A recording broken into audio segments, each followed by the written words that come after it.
अरहंत सिद्ध वितराग परमात्मा निर्ग्रंथ आप्तज्ञानी सद्गुरुदेव एवं आगम वाणी को भावमय वंदन नमन।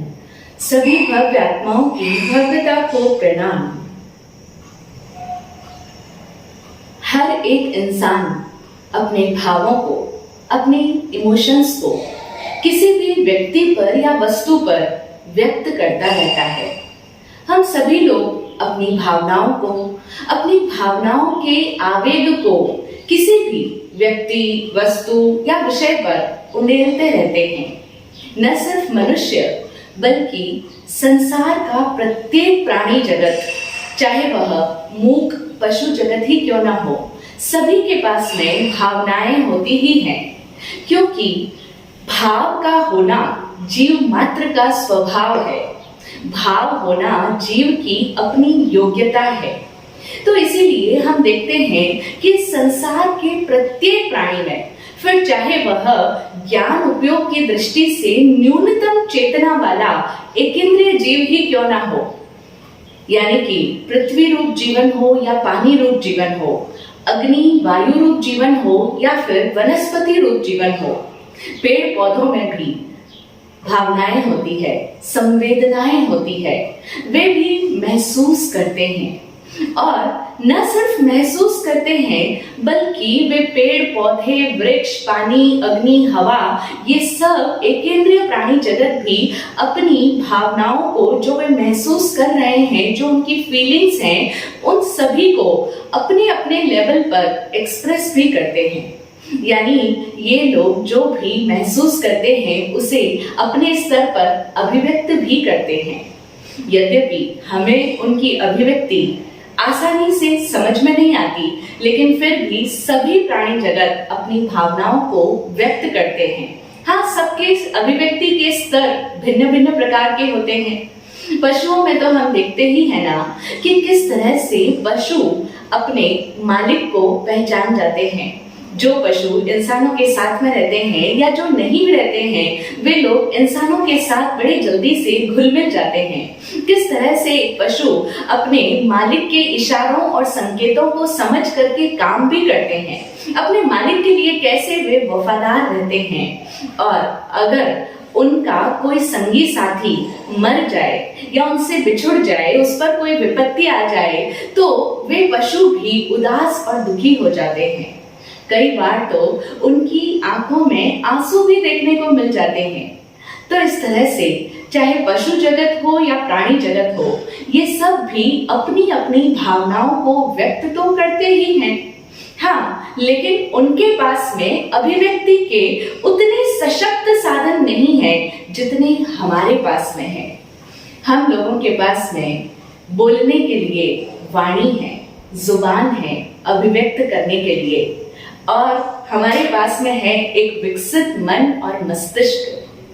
हम लोग अपनी अभिव्यक्ति को अनेक स्तरों पर अभिव्यक्त कर सकते हैं। हम हमारी भावनाओं की अभिव्यक्ति के लिए कई तरह के स्तरों का चुनाव भी कर सकते हैं, लेकिन पशु जगत के पास में उतनी माध्यम नहीं है, उतनी साधन नहीं है अभिव्यक्ति के लिए। उनकी अभिव्यक्ति तो बस हंसना या रोना, खुशी, गम, सुख, दुख, बस इसी में होगी।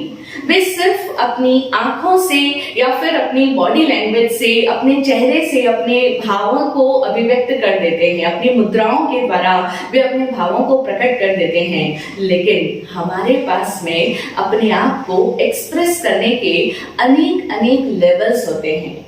और फिर एक इंसान की समझदारी का पता भी इस बात से लग जाता है कि वह अपनी भावनाओं को किस स्तर पर ले जा करके अभिव्यक्त करता है।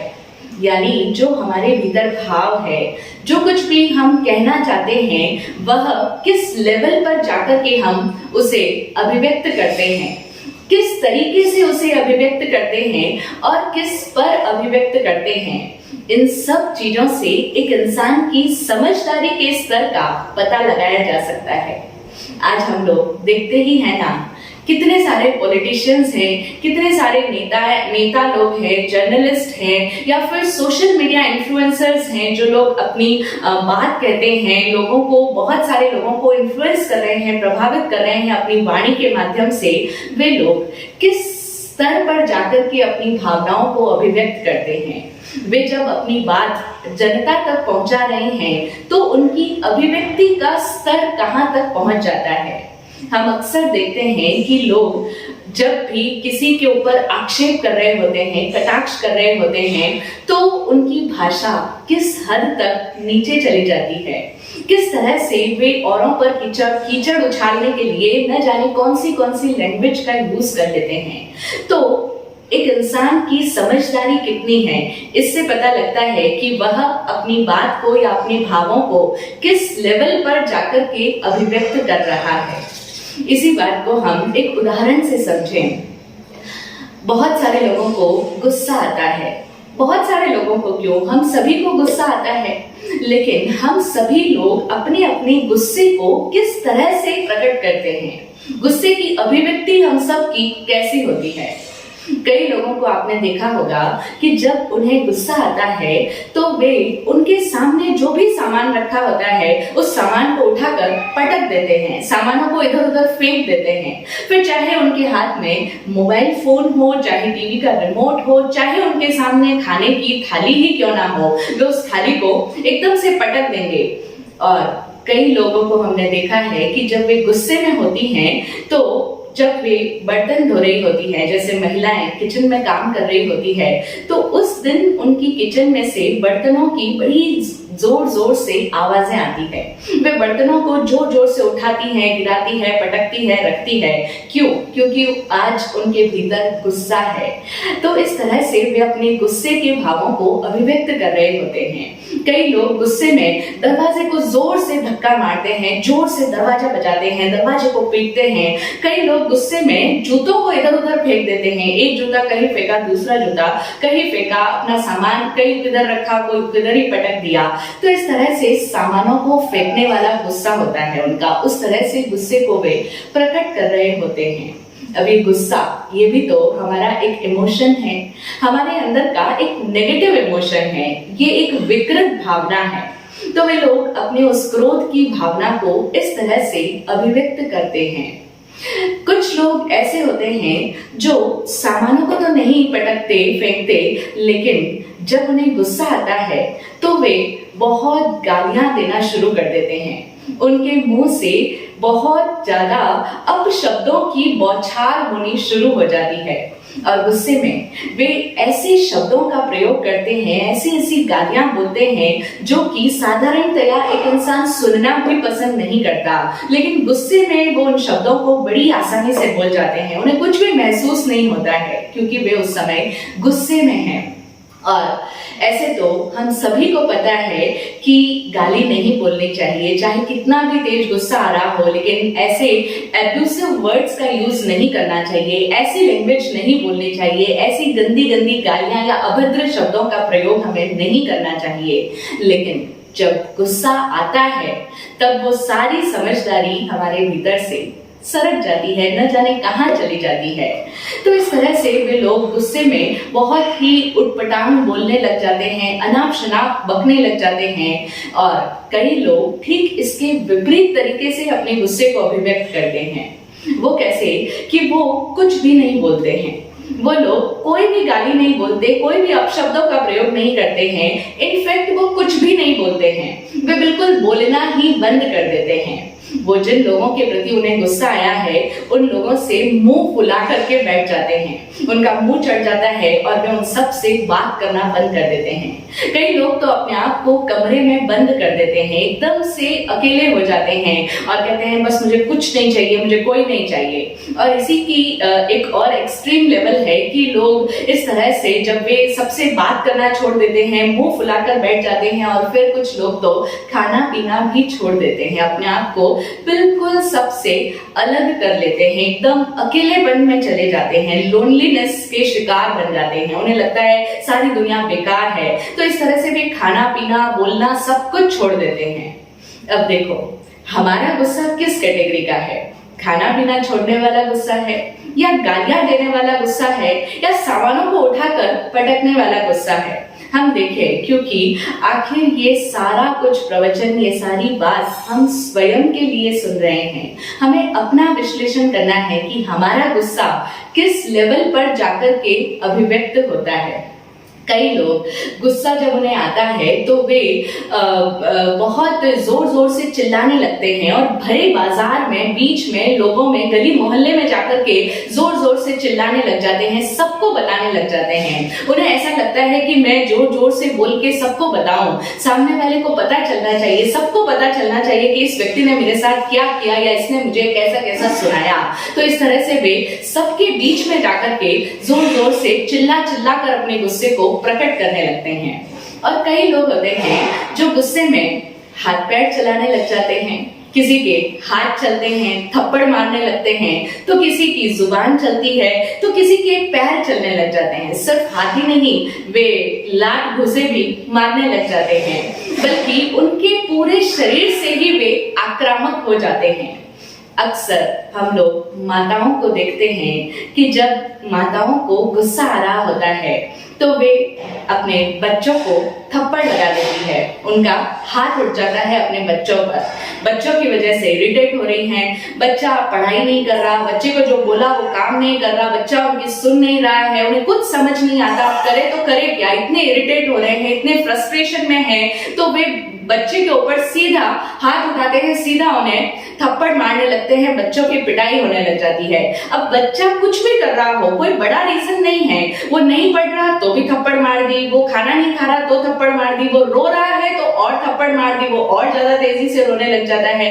तो इस तरह से उन्हें गुस्सा आया तो उन्होंने अपने गुस्से को इस तरीके से अभिव्यक्त कर दिया, थप्पड़ मार करके अपने गुस्से को प्रकट कर दिया।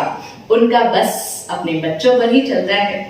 कई बार ऐसी सिचुएशन आ जाती है कि हमें गुस्सा आ रहा है, बहुत तेजी से गुस्सा आ रहा है, भयंकर गुस्से में हम उबल रहे हैं, लेकिन सिचुएशन कुछ ऐसी है, सामने वाला व्यक्ति जिस पर हमें गुस्सा आ रहा है वो हमसे बहुत बड़ा है या बहुत सबल है, बहुत सशक्त है, और हम उस पर अपने गुस्से को अभिव्यक्त नहीं कर पाते हैं। तो ऐसे सिचुएशन में लोग क्या करते हैं, जिन पर गुस्सा आ रहा है उन्हें तो मार नहीं सकते, तो वो इस तरह से अपने गुस्से को व्यक्त करते हैं कि जिन्हें मार सकते हैं उन पर उनका गुस्सा उतर जाता है, उन पर वे अपना गुस्सा निकाल देते हैं।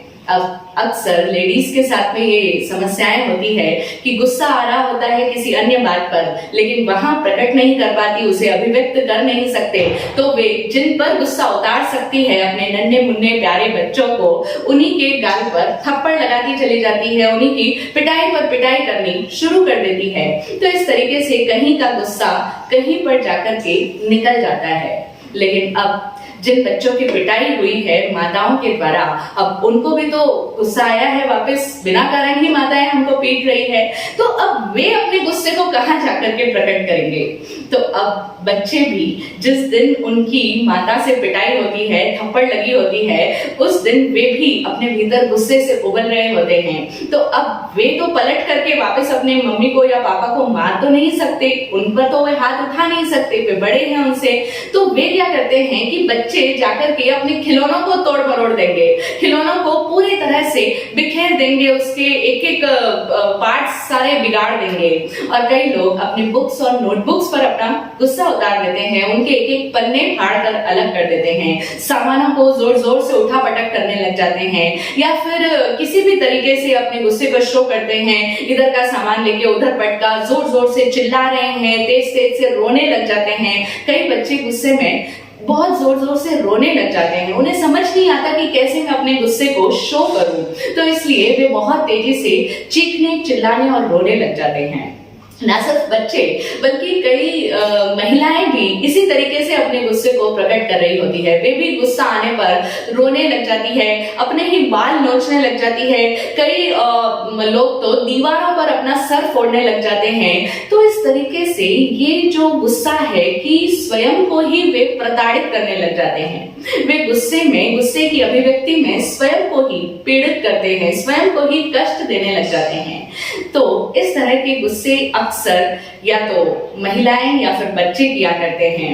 और जो कई पुरुष लोग इस तरीके से अपने गुस्से को एक्सप्रेस करते हैं कि वो लोग स्वयं दुखी नहीं होते, स्वयं को कोई कष्ट नहीं देते, स्वयं रोते नहीं हैं, चिल्लाते नहीं हैं, लेकिन वे ऐसा कुछ बोल देते हैं, ऐसे शब्दों का प्रयोग करते हैं, इतना कुछ सुना देते हैं दूसरों को कि खुद नहीं रोते लेकिन दूसरों को रुलाने लग जाते हैं। तो इसीलिए ऐसे गुस्से को पुरुषों का गुस्सा कहा जाता है। यह है मेल एंगर, यानी पुरुषों का गुस्सा दूसरों पर प्रकट होता है, वे खुद नहीं रोते, दूसरों को रुला देते हैं। और अक्सर जो फीमेल गुस्सा होता है वो दूसरों पर अभिव्यक्त नहीं कर पाते तो वो स्वयं को ही कष्ट देने लगते हैं, स्व दुखवादी हो जाते हैं। और पुरुषों का गुस्सा पर दुखवादी होता है, दूसरों को कष्ट देने वाला होता है। तो इस तरीके से ये सारी जो गुस्से की अभिव्यक्तियां हैं, ये सब तो बहुत ही नॉर्मल है, साधारण है, हम सब लोगों को पता है। हम सबके गुस्से अक्सर इसी तरह के होते हैं कि जहां पर भी हमें गुस्सा आ रहा है, घर वाले लोगों पर गुस्सा आ रहा है, तो अक्सर घर वालों को सुनाकर, चीख कर, चिल्लाकर लोग पैर पटक करके गुस्से में घर से बाहर निकल जाते हैं। कई लोग तो घर छोड़कर ही चले जाते हैं। और अगर घर पर गुस्सा नहीं आया है, अपनी दुकान पर गुस्सा आया है, तो दुकान पर पैर पटक कर चले जाएंगे, वहां से उस माहौल को छोड़कर भाग जाएंगे, निकल लेंगे। और कई लोग तो अपनी नौकरी में होते हैं, जॉब पर होते हैं, और वहां पर किसी बात पर उन्हें गुस्सा आ जाता है, इतना तेज गुस्सा आ जाता है कि अच्छी खासी नौकरी को छोड़ करके चले जाते हैं। उस स्थान पर से, अपनी जहां पर वे सर्विस करते हैं, जॉब करते हैं, वहां से पैर पटक करके अपनी उस जॉब को ठुकरा कर उस पर लात मार करके निकल जाते हैं। बाद में भले ही पछताए, लेकिन उस समय गुस्से का आवेग था, तो इस तरीके से वे वहां से पैर पटकते हुए, गालियां देते हुए निकल जाते हैं। ये सब तरीके हम सब लोग जानते हैं। हम या तो स्वयं भी ऐसे ही अपने गुस्से को अभिव्यक्त करते हैं, या फिर हम अपने आसपास के लोगों को इस तरीके से अपने उस एंगर को एक्सप्रेस करते हुए देखते हैं। लेकिन कुछ लोग थोड़े अलग हटकर होते हैं। वे अपने गुस्से की अभिव्यक्ति बिल्कुल ही अलग ढंग से करते हैं। उन लोगों को जब गुस्सा आता है तो वे जोर से म्यूजिक लगाते हैं और कमरा बंद करके डांस करने लग जाते हैं। अब उन्हें गुस्सा आ रहा है, लेकिन उन्होंने किसी को कुछ कहा नहीं, कोई चिल्लाए नहीं, चीखे नहीं, सामानों को पटका नहीं, बस उन्होंने जोर की आवाज में म्यूजिक लगाया और डांस करने लग गए। या फिर खुद ही जोर जोर से गाना गाने लग जाते हैं, या म्यूजिक सुनने लग जाते हैं। या फिर कोई लोग ऐसे भी होते हैं जिन्हें धर्म की समझ मिली होती है, तो वे लोग अपने उस गुस्से के समय में, जब उन्हें उनके भीतर से ये इमोशंस निकलना चाह रहे होते हैं, तो उस समय में वे भक्ति गीत गाने लगते हैं। जोर जोर की आवाज में भक्ति के, प्रभु भक्ति के, गुरु भक्ति के गीत गाने लग जाते हैं। इस तरीके से भी वे अपने भावों को अभिव्यक्त कर लेते हैं, अपने उस एंगर का एक्सप्रेशन कर लेते हैं। और कुछ लोग ऐसे भी होते हैं कि उन्हें जब गुस्सा आता है तो वे पेंट करने लग जाते हैं। उन्हें पेंटिंग का शौक होता है तो वे पेंट करते हैं। कई लोग ड्राइंग करने लग जाते हैं। वे चित्रकारी अच्छी करते हैं तो वे ड्राइंग करना शुरू कर देते हैं। कई लोग सिलाई का काम कर लेते हैं। कई लोग इसी तरीके के कोई भी क्रिएटिविटी के काम कर लेते हैं। यानी कहने का मतलब ये हुआ कि जब उन्हें गुस्सा आता है तो वे कुछ भी ऐसे काम करते हैं जिससे उनका माइंड डाइवर्ट हो जाए। वे उस समय में उस सिचुएशन को अपने दिमाग से हटा लेते हैं, अपने दिमाग को उस सिचुएशन से अलग कर लेते हैं, अपने माइंड को दूसरी दिशा में ले जाते हैं। और कई लोग तो इससे भी बढ़िया काम करते हैं। उन्हें जब गुस्सा आता है तो वे उस समय में अपनी उस गुस्से की एनर्जी से बहुत सारा अपना जो पिछला पेंडिंग वर्क पड़ा होता है वो सारा काम उस दिन निपटा लेते हैं। यानी गुस्से के दिन में, जिस दिन उन्हें गुस्सा बहुत आया है, उस दिन सुबह से लेकर शाम तक में वो इतना सारा काम कर लेते हैं जो काम वो 10 दिन तक भी पूरा नहीं कर पाते थे। कई लोगों को अपने घर की सफाई करनी होती है, अपने रूम की सफाई करनी होती है, अपने दुकान साफ सफाई करनी होती है, अपना कबर्ड्स को सहेज कर रखना होता है, अपनी अलमारियां ठीक ठाक करनी होती है। तो उस समय में जब उन्हें गुस्सा आ रहा होता है, उस समय का उपयोग वे इस तरह से कर लेते लेते हैं, तो इस तरह से वे न सिर्फ अपने माइंड को डाइवर्ट करते हैं बल्कि अपनी उस गुस्से के समय में पैदा हो रही ऊर्जा को सही दिशा दे देते हैं, अपनी उस एनर्जी को सही दिशा में चैनलाइज कर लेते हैं, सही डायरेक्शन में मोड़ लेते हैं और कुछ नया क्रिएटिविटी का काम कर लेते हैं। कई लोगों को हमने देखा कि उन्हें जब गुस्सा आता है तो वे बहुत बढ़िया सा लेख लिखते हैं, कोई आर्टिकल लिख देते हैं, कई लोग पोइट्री कर लेते हैं, यानी उनके भीतर से काव्य फूटने लग जाता है। उस समय में कोई भी अच्छी कविता की सर्जना हो जाती है। कई लोग कहानियां लिख देते हैं, बहुत सुंदर कहानी की रचना कर डालते हैं। ऐसे समय में वो अपने आप पर या अपने आसपास के माहौल पर या सामने वाली परिस्थिति पर, सामने वाले लोगों पर लेख लिख लेते हैं या कुछ काव्य लिख लेते हैं या कोई भी सुंदर सी कहानी की रचना कर डालते हैं। तो इस तरह से वे अपनी उस गुस्से की एनर्जी से कुछ नया कंस्ट्रक्टिव काम कर लेते हैं, कुछ नया सृजन कर लेते हैं, क्रिएशन कर लेते हैं। और कई लोग तो इससे भी बढ़कर होते हैं।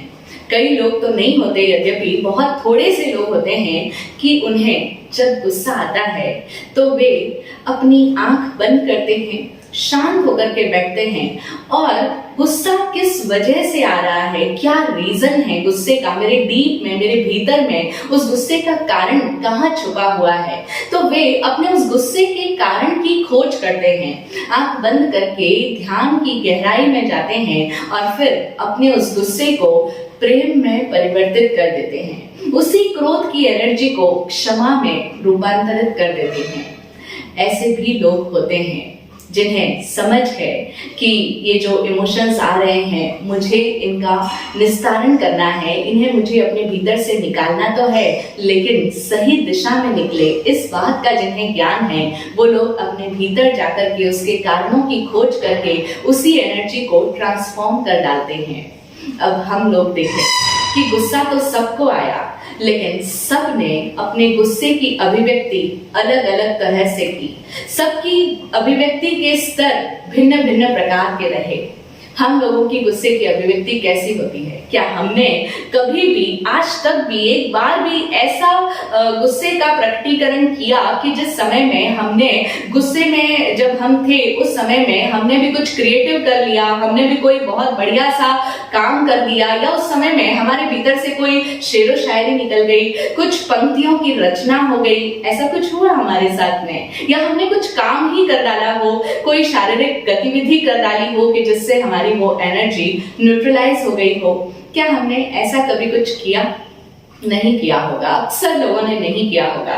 जनरली तो जब लोगों को गुस्सा आता है तो या तो वो स्वयं रोते हैं, स्वयं दुखी होते हैं, या फिर दूसरों को रुलाते हैं, चीखते चिल्लाते हैं, सामान उठापटक करते हैं। इस तरीके से वे या तो बोलना छोड़ देते हैं, लोगों से मुंह फुलाकर बैठ जाते हैं, खाना पीना छोड़ देते हैं, और फिर जब लोग उनकी जी हजूरी करते हैं, उन रूठे हुओं को, उन गुस्सा करने वालों को मनाते हैं, उन्हें प्यार से खिलाते हैं, बहुत कुछ उनको चढ़ाने की कोशिश करते हैं, तब जाकर के उनका गुस्सा शांत होता है, तब जाकर के वे मानते हैं, उनका मूड ठीक होता है। और कुछ लोग ऐसे भी होते हैं, कुछ क्या अक्सर लोगों को हमने देखा है कि पहले तो वे गुस्सा कर लेते हैं, लेकिन थोड़ी देर बाद में जब वो गुस्से का ज्वार नीचे जा चुका होता है, वो आवेग ठंडा होने लगता है, उसके पश्चात उन्हें बहुत पछतावा होता है। वो कहते हैं ना कि हर व्यक्ति को समझदारी है, लेकिन वो समझदारी उस समय में नहीं आती जब उसकी जरूरत होती है। Everybody is wise after event. जब घटना घट चुकी होती है उसके बाद में वो समझदारी उसके भीतर से प्रकट होती है। तो गुस्सा करने के बाद में वे लोग बहुत पछतावा करते हैं। पहले उन्होंने गुस्से में दूसरों को मारा, दूसरों को दुखी किया, दूसरों पर गुस्सा प्रकट किया, और बाद में पछतावे के टाइम में वे खुद पर ही गुस्सा करते हैं। पहले दूसरों को गुस्सा किया, जैसे माता है पहले बच्चों को मारती है और फिर खुद ही रोने बैठ जाती है, हाय मैंने अपने प्यारे बच्चों को क्यों मार दिया, मैं उन पर कितना हाथ उठाती हूँ, तो इस तरह से बाद में लोग बहुत पछताते हैं, बाद में खुद पर ही गुस्सा करने लगते हैं कि मैं कितना गुस्से वाला हूँ, मैं कितना दूसरों को दुखी करता हूँ। पहले दूसरों को रुलाते हैं और फिर बाद में खुद ही रोने लग जाते हैं। लेकिन कभी भी अपने गुस्से को सकारात्मक दिशा में नहीं मोड़ पाते, उस गुस्से को पॉजिटिव डायरेक्शन में नहीं ले जा पाते हैं। अब हमें यही देखना है, अपने आप का विश्लेषण करना है, अपने आप को ऑब्जर्व करना है कि हमारे गुस्से के टाइम में क्या हम अपने गुस्से को सकारात्मक दिशा दे पाते हैं, उसे एक पॉजिटिव डायरेक्शन में मोड़ पाते हैं, या फिर हम अपने गुस्से को किस लेवल पर जाकर के एक्सप्रेस करते हैं। आज से पहले शायद इस बात पर कभी हमने ख्याल ही नहीं किया होगा, कभी हमारा ध्यान ही नहीं गया होगा। बस जैसी आदत है, हमेशा की हैबिट है, गुस्सा ऐसे ही प्रकट होता है, बहुत ज्यादा एग्रेसिव हो जाते हैं तो कुछ भी कर डालते हैं, तो बस कभी ध्यान नहीं दिया। लेकिन आज से हम गौर करें कि हमारे गुस्से का प्रकटीकरण किस स्तर पर जाकर के हो रहा है, किस लेवल का एक्सप्रेशन है हमारे गुस्से का। और इसी से एक इंसान की समझदारी का पता लगता है कि हमारी जीवन के प्रति समझ कैसी है, हमारे अंदर की क्षमता कितनी है, हम कितने योग्य हैं, कितने पात्र हैं। इन सब बातों का पता हमारे भावनाओं के अभिव्यक्तिकरण के समय में पता चल जाता है कि वो किस लेवल पर जाकर के एक्सप्रेस की जा रही है। और फिर ये सिर्फ क्रोध की ही बात नहीं है, गुस्से की बात नहीं है। जिस तरह से गुस्सा एक इमोशन है, उसी तरह से ऐसे और भी बहुत सारे नकारात्मक भावनाएं भी हमारे भीतर है, नेगेटिव इमोशंस भी है। जैसे कि हमारे पास में ईर्ष्या की भावना भी होती है, कई लोगों के मन में बड़ी जलन की भावना होती है, जेलसी फीलिंग होती है। कई लोगों के मन में बहुत लोभ की भावना होती है, कई लोगों के मन में अहंकार की प्रबल भावना होती है। तो उस समय में जब ईगो आ रहा होता है तो कैसे अपने ईगो को एक्सप्रेस करते हैं, ईर्ष्या में क्या करते हैं, या तो उस जेलसी को मन ही मन दबा करके रखते हैं, या फिर उल्टे सीधे तरीके से उस जेलसी को प्रकट करते हैं, कॉन्स्पिरेसी करते हैं, छल कपट करते हैं, दिखावा करते हैं। तो इस तरीके से हम क्या करते हैं, अपने नेगेटिव इमोशंस को अभिव्यक्त करते समय हमारा एक्सप्रेशन किस लेवल का होता है। अब से हमें इस बात को देखना सीखना है, इस बात को ऑब्जर्व करना है, निरीक्षण करना है। भावनाएं नकारात्मक भी होती है हमारे भीतर, और हम सब के भीतर कुछ सकारात्मक भावनाएं भी होती है, पॉजिटिव इमोशंस भी होते हैं। कैसे? जैसे कि हम सब के पास में प्रेम की भावना भी होती है, हम सब के दिलों में प्रेम तो है ही, चाहे वह प्रेम विकृत हो गया हो, लेकिन फिर भी कहीं ना कहीं प्रेम का बीज हम सब के भीतर मौजूद होता है। तो उस प्रेम की अभिव्यक्ति कैसे करते हैं? हर व्यक्ति के एक्सप्रेशन का तरीका अलग अलग होता है। प्रेम आ रहा है, लेकिन प्रेम में कोई किसी तरीके से अपने प्रेम को अभिव्यक्त करेगा, कोई किसी तरीके से करेगा। ऐसे ही सेवा की भावना भी होती है, एक पॉजिटिव फीलिंग है कि मैं सबकी सेवा करूं, लोगों के काम आऊं। तो उस समय में आप कैसे एक्सप्रेस करते हो, कैसे लोगों के काम आते हो, कैसे सबको सहयोग देते हो, कैसे दान की फीलिंग भी होती है, मैं मुझसे कुछ दिया जाए, मैं कुछ किसी को दूं। तो ये प्रेम, सेवा, सहयोग, दान, ये सब पॉजिटिव इमोशंस है। इनका एक्सप्रेशन भी हम कैसे करते हैं, हम किस लेवल पर जाकर के अपनी अभिव्यक्ति कर रहे हैं, ये हमें देखना है और फिर अपनी अभिव्यक्ति के स्तर में सुधार लाना है। हाँ, क्योंकि आज दिन तक हमारी अभिव्यक्ति का स्तर बहुत ही निकृष्ट रहा है, निचले स्तर की अभिव्यक्तियां हमारी रही है, लेकिन अब हमें उसको देखना है और जैसे जैसे हम उसको वॉच करते चले जाएंगे, ऑटोमेटिकली हमारी अभिव्यक्ति के स्तर में सुधार आता चला जाएगा। आत्मज्ञानी पूज्य श्री विराट गुरुदेव ने उत्तम अभिव्यक्ति 3 तरह की बताई है। यानी एक व्यक्ति जब अपनी बात को कहता है या अपने आप को एक्सप्रेस करता है, तो बढ़िया तरीके से वो कैसे अपने आप को एक्सप्रेस करे, कैसे अपनी बात को अच्छी तरीके से एक्सप्रेस कर पाए, अभिव्यक्त कर पाए। तो उसके लिए उन्होंने बताया कि 3 तरह की उत्तम अभिव्यक्तियां होती है। पहली है यथा सभ्यता, दूसरी यथा पात्रता और तीसरी भाव गुणवत्ता। यथा सभ्यता का मतलब होता है कि एक व्यक्ति जब अपनी बात को कह रहा हो तो वह उस समय की सभ्यता, संस्कृति, उस समय जो रिवाज प्रचलन में है, जो प्रचलित रिवाज हैं और जो सुनने वाला श्रोता है उसकी सोच और समझ के स्तर के अनुरूप अगर आप अपनी बात कहते हो तब तो ठीक है, लेकिन अगर आप श्रोता की सोच समझ के लेवल से बहुत ऊंचे स्तर की बात कर रहे हो या बहुत निचले स्तर की बात कर रहे हो या जो उस समय का माहौल चल रहा है उसके अनुकूल बात नहीं कह रहे हो तो वह अभिव्यक्ति गलत अभिव्यक्ति हो जाएगी।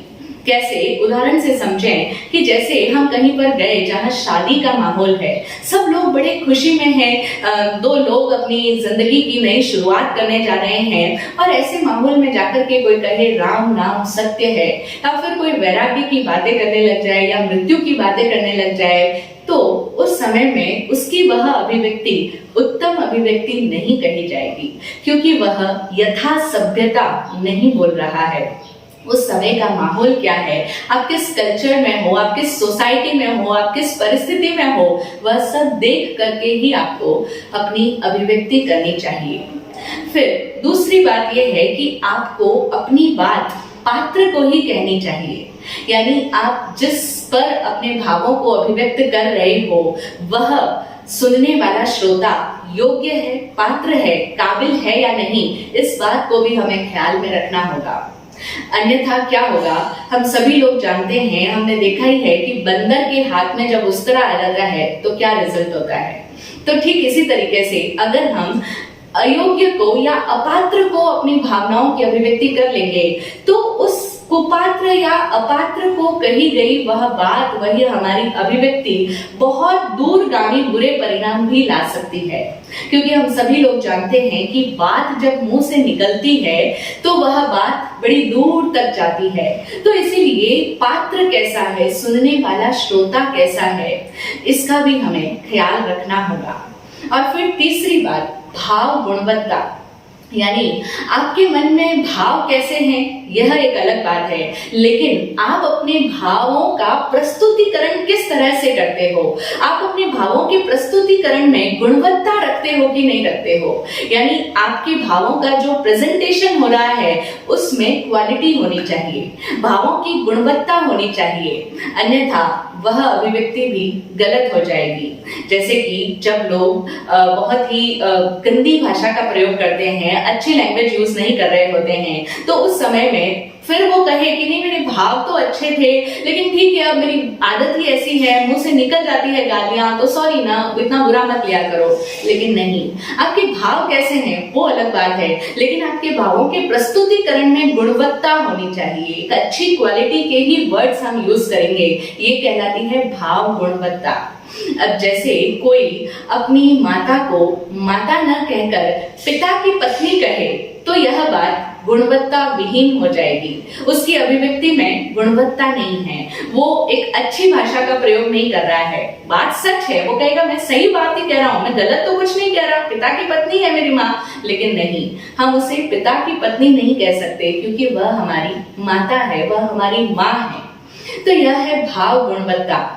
संस्कृत साहित्य में हम लोग पढ़ते हैं कि यही सब खेल है कि आप अपनी भावों का अभिव्यक्तिकरण किस रूप में करते हो, आपके भावों की गुणवत्ता कैसी है, प्रेजेंटेशन कैसा है। कई साहित्यकार ऐसे हुए हैं जिनकी भाषा एकदम नॉर्मल तरीके से उन्होंने काव्य की रचना की या दोहों की सर्जना की, लेकिन कुछ साहित्यकार जिन्हें हम श्रेष्ठ कवि या श्रेष्ठ साहित्यकार कहते हैं, वो उन्हें श्रेष्ठ क्यों कहते हैं, उनकी श्रेष्ठता किस मापदंड पर है, इसी मापदंड पर कि उनके भावों में गुणवत्ता होती है। एक एग्जाम्पल आता है, जैसे कोई हमारे सामने कोई एक सूखा पेड़ खड़ा है, अब वो पूरी तरह से सूख चुका है, पत्तियां इत्यादि कुछ भी नहीं है, ठूंठ है वह वृक्ष, लेकिन अब उस बात को कहने के लिए आप कैसे कह सकते हो। तो संस्कृत में एक व्यक्ति ऐसे भी कह सकता है कि शुष्कम काष्ठम तिष्ठति अग्रे, यानी सूखा हुआ काष्ठ वहां सामने खड़ा है या पड़ा है। और इसी बात को एक व्यक्ति इस तरीके से भी कहता है कि निरसस तरुवर विलसति पुरतः, यानी एक निरस तरुवर, नीरस जिसमें अब कोई रस नहीं रहा, जिसका अब जो रस क्या है, जैसे एक फल का रस होता है, ठीक उसी तरीके से पेड़ कब रसदार कहा जाएगा जब उसके पास में पत्तियां होंगी, फूल होंगे। तो ऐसा कुछ भी नहीं है, वो ठूंठ है, वो सूखा हुआ है। तो आप उसे ठूंठ या सूखा हुआ नहीं कहेंगे, बल्कि आप कह रहे हैं एक नीरस तरुवर सामने विलसती पुरतः। अब ये कितनी उत्तम अभिव्यक्ति है, भावों की गुणवत्ता के साथ में कही गई बात है। तो इस तरीके से हम उत्तम अभिव्यक्ति करें, हमारे भावों की अभिव्यक्ति किस लेवल पर हो रही है, इस बात का हम हमेशा ख्याल करें, तो हम अपनी वाणी से कई सारे जो पाप करते हैं उनसे हमारा बचाव हो जाएगा। बस हमें सजगता रखने की जरूरत है, एक सावधानी, एक सावचेती कि मेरी अभिव्यक्ति का स्तर कौन सा है। हर समय आप अपने बोलते समय आप अपने वाणी पर एक चेक लगा करके रखें, एक दृष्टि रखें कि मेरे एक्सप्रेशन का स्तर कहीं गिर तो नहीं रहा, मेरे एक्सप्रेशन में हमेशा सुधार होना चाहिए, मेरे भावों की गुणवत्ता बढ़नी चाहिए, घटनी नहीं चाहिए। आज के इस दौर में इस बात का ख्याल रखना वैसे भी और ज्यादा आवश्यक हो गया है, क्योंकि हम निरंतर देख रहे हैं कि लोगों की अभिव्यक्तियां बहुत ही ज्यादा निचले स्तर की होती चली जा रही है। लोग एक दूसरे पर इस तरीके से आक्षेप करते हैं, इतने बुरे तरीके से पलटवार करके बोलते हैं, और एक ऐसा गंदा माहौल बन जाता है जिसे देख करके लगता ही नहीं कि लोग किस जाति में, किस कुल में पैदा हुए होंगे और कितनी ऊंची पोस्ट तक वे प्राप्त करे हैं, लेकिन उस ऊंचे ओहदे पर आसीन रहने के लायक योग्यता उनमें है भी या नहीं। तो इसीलिए हम सभी आज से ही अपनी अभिव्यक्तियों को जाने, पहचाने और अपनी अभिव्यक्ति में निरंतर सुधार लाते चले जाएं। हम सब की अभिव्यक्ति उत्तम हो, साथ ही साथ हमारे भाव भी निरंतर ऊपर की ओर बढ़ते रहे, यही हमारा भाव रहे। शुभकामना ऐसी ही। जय हो, जय हो, जय हो।